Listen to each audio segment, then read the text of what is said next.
자, 안녕하세요. 오늘은 AI 융합 교육과 아이 무브먼트에 대해서 기본적인 원리에 대해서 설명해 드리도록 하겠습니다.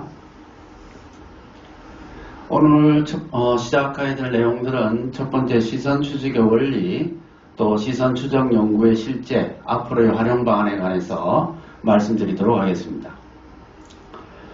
시선 추적의 원리는 기본적으로 인간의 그 시지각 경로를 기본적으로 이용을 해서 우리가 무엇을 보고 있는지 또는 어떤 경로를 통해서 보고 있는지를 기계를 통해서 추적하는 그런 장치를 이야기하는 것입니다.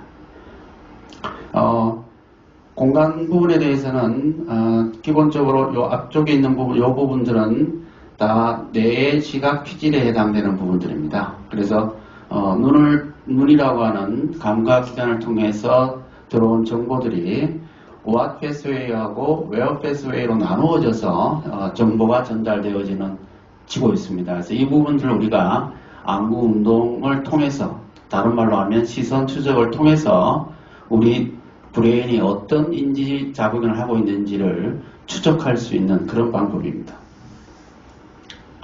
네, 그래서 조금 더 자세하게 살펴보면 시각 피질과 시각 경로에 대해서 이와 같이 나타낼 수 있습니다.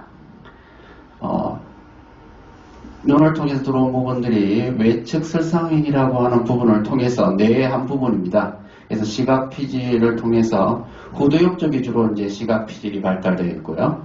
V1, V2, V3, V3A라고 하는 것은 1차 시각 피질, 2차 시각 피질 이런 뜻입니다. 위쪽에 있는 것은 투정엽, 옆에 있는 건 척두엽이라고 이야기할 수 있습니다. 그래서 시각 피질로 들어온 시각 정보들이 위쪽으로 넘어가는 경로와 척두엽 쪽으로 넘어가는 경로, 이렇게 두 개로 나누어져서 나중에 대뇌 전두엽에서 우리가 어떤 물체를 인지할 수가 있게 됩니다. 예, 이건 좀 더 구체적으로 여기에 나타낸 것입니다. 그러면 우리가 어떤 사물을 봤을 때 얼마만큼의 이러한 시간이 걸리느냐 보면, 자, 어떤 물체를 보고 녹색 번트를 눌러라 이런 명령을 받으면 그거 봐야 되겠죠. 보면 망막에 한 35ms 정도가 걸립니다.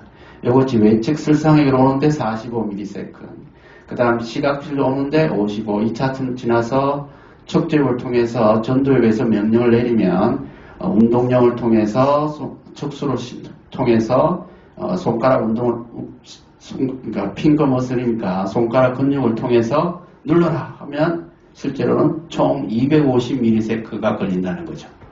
그러니까 뭐 0.25초 정도 소모되는 이런 시각 경로입니다.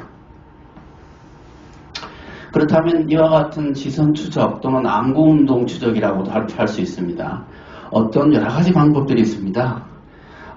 EOG, 스케일러 서치 콜 시스템, 듀얼 푸킨 시스템, 브라이트 푸플 시스템, 푸플 앤 코널 리플렉스 시스템 이런 등등 있는데 점점 발달되어져 가는 겁니다. 위쪽에 있는 것일수록 좀 더 물리적이고 직접적으로 측정하는 거니까 굉장히 좀 위험할 수 있습니다. 아래쪽은 비친섭적으로 안구 운동을 추적하는 방법이 될 것입니다. 기본적으로 이제 시선 추적 관련 여러 가지 방법들이 있는데 동공 중심점과 경계가 있습니다. 각막 반사를 중심으로 해서 요 차이를 아이 트래커라고 하는 기계가 인지를 해서 정확하게 어디를 보고 있는지를 추적해서 이런 나중에 데이터를 얻어낼 수 있는 장치입니다. 그래서 안구 운동을 우리가 분석하려면 몇 가지 기본적인 개념을 알고 있어야 되는데 가장 중요한 개념이 응시입니다. 픽세이션이라고 해서 시선을 한 위치에 고정한 상태입니다. 여기 딱 고정되어 있다는 뜻이죠. 그래서 무엇을 보고 있느냐는 것은 응시와 직접적으로 관련이 있습니다. 도약은 응시 사이의 빠른 운동입니다. 그러니까 여기를 보고 있다가 이쪽으로 옮겼다라고 하면 안구도 당연히 움직이게 되겠죠. 시선도 바뀌게 될 것이고, 이것을 우리는 세커드라고 해서 도약이라는 용어를 사용해서 설명을 하고 있습니다.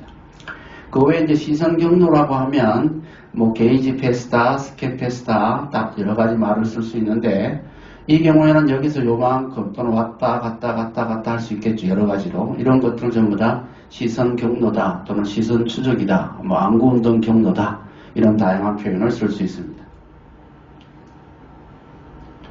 네, 그래서 특히 이제 동공은 이제 굉장히 많은 이제 여러 가지 정보들을 가지고 있는데 특히 굉장히 움직임에 민감한 반응들을 보입니다. 특히 이제 동공 반사 같은 경우에 있어서는 우리가 TV 같은 데 보면 사람이 죽었나 살았나 뭐 의식이 있나 없나 할 때 눈을 이렇게 뒤집어 보잖아요. 그래서 그런 경우에 있어서 이게 다 동공 반사 개념으로 설명할 수 있습니다. 그래서 응시는 어떤 인지와 관련이 있고 또는 곤란도, 어떤 효율, 주의 집중 또는 얼마만큼 중요하냐 이런 부분에 대해서 응시가 굉장히 중요하게 관련되어 있습니다. 그러니까 응시를 우리가 측정하게 되어지면 이와 같은 부분들을 우리가 분석할 수 있다는 의미입니다.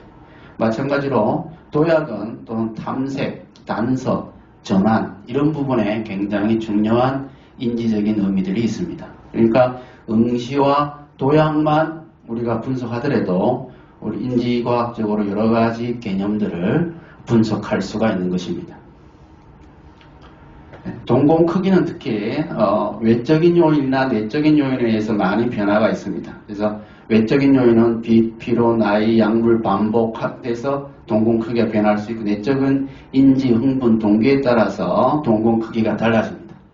그러니까 만약에 외적 요인이 모두 다 같다면 또 같게 만들면 우리가 동공 크기가 변하는 것을 우리는 어떤 인지적인 어떤 원인에 의해서 또는 얼마만큼 흥미를 느꼈냐 안 느꼈냐 또는 동기를 가지고 설명할 수도 있을 것입니다. 그렇다면 이런 시선 추적을 할 수 있는 기계가 필요합니다. 어떤 종류가 있냐면 고정형이 있습니다. 다음 강의에서는 이 고정형 이 아이 트래커를 가지고 어떻게 작동하고 또 어떻게 분석하는지 대한 영상도 준비되어 있습니다. 이거는 이동형입니다. 안경 형태로 되어 있죠. 그래서 고정형은 모니터를 보면서 이 모니터상에 무엇을 보느냐를 측정하는 것이고 이동형은 안경처럼 쓰고 있으니까 고글 형태니까 뭐 박물관이라든지 과학관이라든지 또는 실제 교수 실습 상황 속에서 교사가 무엇을 보고 있는지 이러한 것 등을 추적 분석할 수 있는 기계입니다. 우리 학교에는 또는 제 연구실에는 고정형도 있고 지금 이동형도 가지고 있습니다. 고정형 같은 경우에는 전통적으로 보면 어떤 부위를 집중적으로 보느냐 가장 제일 흥미있는 연구 중에 하나죠. 오래된 남자는 어디를 보고 여자는 어디를 본다. 또는 이런 문서를 봤을 때 누가 더 어떻게 본다 이런 거. 그 다음에 읽을 때 어떤 식으로 읽는다. 이게 이제 시선 추적이 될 것입니다. 이것도 마찬가지로 시선 왔다 갔다 하는 부분들이 있는 거죠. 이러한 부분들을 가지고 우리가 그 사람의 마음 또는 두뇌에서 어떤 인지 운동이 일어나는지를 우리가 분석하는 겁니다. 분석할 수 있습니다. 다양한 형태의 활용 방법들이 있습니다. 아까 설명했습니다만 실험실 상황이라든지 또는 교수 상황, 또는 학습 상황, 또는 학교에서 학생들의 관계, 또 이런 형태, 운전할 때, 또는 마케팅할 때 중요한 부분들이 적용될 수 있습니다. 이건 운전할 때가 되겠죠. 또는 운동할 때 쓰고 하면 어디를 어떻게 보는지, 집중하는지를 알 수 있습니다. 가장 대표적인 것이 호날두라고 하는 유명한 축구 선수 있죠. 요즘 손흥민이 더 유명하긴 합니다만은 모바일 아이 트래커를 쓰고 실제적으로 분석한 동영상이 있습니다. 지금 여기가 되는지 모르겠는데, 예, 인터넷에 이것을 호날두하고 아이 트래커 검색하면 유튜브 동영상으로 볼 수 있습니다. 지금 볼 수 있는데 간단히 정리하자면 전문가하고 초보자의 시선이 다르다는 겁니다. 간단히 정리를 하자면. 그래서 호날두는 보면 공을 자주 본다기보다는 상대방의 다리를 집중적으로 봅니다. 그러니까 공은 움직이는 것은 별로 중요하지 않고 다리 움직임을 보고 이 사람이 왼쪽으로 칠 건지 오른쪽으로 칠 건지를 파악한다는 거고, 초보자는 주로 공만 보는 거죠. 그러니까 공만 쫓아다니다 보면 사실은 공은 사람이 차는 거니까, 그래서 전문가와 초보자의 시선이 완전히 다르다라고 하는 것을 이런 이제 아이트래크를 직접 쓰고 찍은 동영상입니다. 이걸 보면 우리가 많은 것들을 시사할 수 있죠. 어떤 학습에 있어서 어떤 전문가, 공부 잘하는 친구하고 못하는 친구는 어떤 차이가 있을까? 또는 영재아들과 영재아들이 아닌 친구는 어떤 차이가 있을까? 뭐 이런 다양한 형태를 우리가 또 안구운동을 통해서 우리가 알 수 있습니다. 시선추적 연구의 실제를 한번 보겠습니다. 관찰 같은 경우에서는 이제 감각에 당연히 기본 의존하고 있고 그 안에 인지적인 과정이 들어가 있습니다. 이론 의존속 특성이라는 얘기도 있죠. 그래서 서맥 연구를 보면 어떤 이제 이런 유명한 그림입니다. 명화를 보고 보라고 했을 때 아이트래크로 분석을 하면 굉장히 다양하게 분석할 수 있습니다. 그래서 그냥 보는 경우하고 어떤 주위의 머티리얼 서컴스텐츠를 특징들을 보라는 거하고 사람의 나이를 한번 추정해봐라 라고 하면 얼굴을 주로 보겠죠. 주위를 보겠죠. 이런 식으로 같은 것을 보더라도 안구 추적에서 중요한 것은 목표 지향적이라는 겁니다. 그래서 어떤 과제를 주느냐, 어떤 주제를 주느냐에 따라서 결과는 완전히 다르게 나타날 수 있습니다. 그래서 조금 전에 한 것을 이제 시선 추적 결과를 나타내면 아주 초창기 연구입니다. 이와 같이 좀 다른 걸, 물론 똑같은 그림을 보는 경우입니다. 다음에 싱크로우드 방법입니다. 그래서 여기서는 어떤 글이나 또는 그림을 읽거나 또는 큰 소리로 이야기하면서 보는 이런 과정들도 전부 다 같이 결합시키면 훨씬 더 분석이 용이하는 방법들이 있습니다. 그래서 우리가 왜 그럼 아이 트래킹을 사용해야 되느냐? 인공지능 시대에서의 우리 과학교육은 첫 번째 학생 맞춤형 과학교육이 필요할 것입니다. 자, 그렇다면 학습 개인의 어떤 학습 특성을 찾아야 되는데 그 학습 특성이라고 하는 것은 결국은 아이 트래킹을 이용해서 그 학생이 가지고 있는 여러 가지 특성들을 찾아낼 수 있습니다. 그래서 학생 개인의 발달에 적절한 프로그램을 계획하고 개발 실행하는 능력을 우리가 앞으로 추구를 해야 되고 그런 추구하는 능력에 있어서 이 아이 트래킹이 중요한 역할을 할 수 있다. 물론 아이 트래킹만 가지고 다 할 수는 없습니다만은 아이 트래킹으로 얻을 수 있는 여러 가지 정보들이 필요로 합니다. 그리고 이제 두뇌의 다양성을 증가시키는 과학 교육이 필요합니다. 그래서 어떤 정답보다 질문을 찾는 능력, 또 데이터와 지식을 비판적으로 받아들이는 능력, 의사소통 능력 이러한 부분 등이 앞으로 우리 과학 교육에서 필요하지 않나 싶습니다. 국내 연구들을 좀 짧게 살펴보도록 하겠습니다. 시선 추적 연구를 하면 70여 편 됩니다. 2007년부터 2019년까지 작년까지 올해는 아직 안 끝나서 조사를 못했습니다만은 전체적으로 보면 굉장히 지금 증가하고 있는 상황을 알 수 있습니다. 작년 같은 경우에는 26편이나 지금 발간이 됐습니다. 분야별로 보면 과학교육에서 제일 좀 많습니다. 특히 이제 제가 집중적으로 많이 써서 많이 돼 있고 국어, 수학, 작년 같은 경우는 또 영어 교육에도 작년에 나왔고요. 특수교육, 심리 이런 쪽에서 전반적으로 시선 추적 연구가 활성화되고 있고 앞으로 더 많이 활성화될 것 같습니다. 요거는 그냥 일단 시간이 없으니까 넘어가고요. 우리 랩에서 이제 안구 운동과 관련되어 있는 여러 논문들 한번 정리해 본 겁니다. 쭉 나와 있고요. 뭐 이런 식으로 나와 있고 뭐 하여튼 이런 29편 정도 됩니다. 연구 설계를 이제 안구 운동을 할 때 어떻게 해야 되냐면 당연히 이제 연구 계획을 세워야 됩니다. 목적, 피험자, 자극. 어떤 목적을 가지고 안구 운동을 할 거냐, 피험자는 누구로 할 거냐, 교사로 할 거냐, 학생으로 할 거냐, 뭐 등등 필요합니다. 어떤 자극으로 할 거냐, 가설 생성으로 할 거냐, 아니면 관찰로 할 거냐. 그 다음에 이제 시선 추적에 설치하고 또는 실험 1차적으로 예비 실험 같은 걸 한 다음에 실제 실험은 이제 연구 참여 선정해서 실험을 하고 나중에 분석하고. 그래서 이 과정들도 후편에 있는 동영상에서 설명을 해드릴 겁니다. 고정형 실험 설계 예시 방법입니다.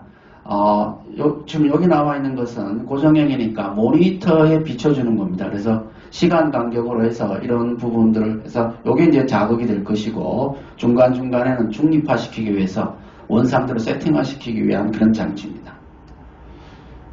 이런 식으로 나타낼 수 있습니다. 이것도 마찬가지 되겠죠. 요 내용들이 다 달라지는 겁니다. 기본적인 세팅 방법은 같습니다.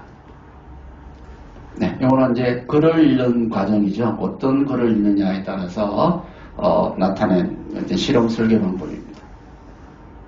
네, 여기도 기본적으로 이제 마찬가지로 이제 이동형입니다. 이동형은 이게 교실 상황이죠. 교실 상황에서 레코딩 녹화를 해서 하고 또 다른 사람이 녹화를 하고 실험 상황 이런 부분들을 해서 어떤 주의 과정이라든지 시선 이동 과정 등을 분석한 것입니다.